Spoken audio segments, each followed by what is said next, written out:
তার অন্তরের যে বিনোদন, তার অন্তরের যে আনন্দ উৎস, সেই পরম পুরুষ তার কাছে সন্নিবিষ্ট হয়েছে।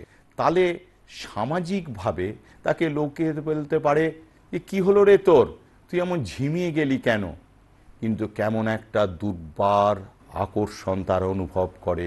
সে আগের মতো নাচে না, আগের মতো গায় না, আগের মতো কথা বলে না, কিন্তু তথাপি যেহেতু প্রত্যেক মানুষের মধ্যে একটা দিব্য চেতনা আছে, আবার ঠাকুরের কথায় আসতে হয়, সেই যেমন এক আফিমখোর আর আফিমখোরকে চেনে, এই আফিম খেতে শেখেনি, কিন্তু আফিম খাবার একটা ইচ্ছা প্রত্যেকের মধ্যে সুপ্ত থাকে।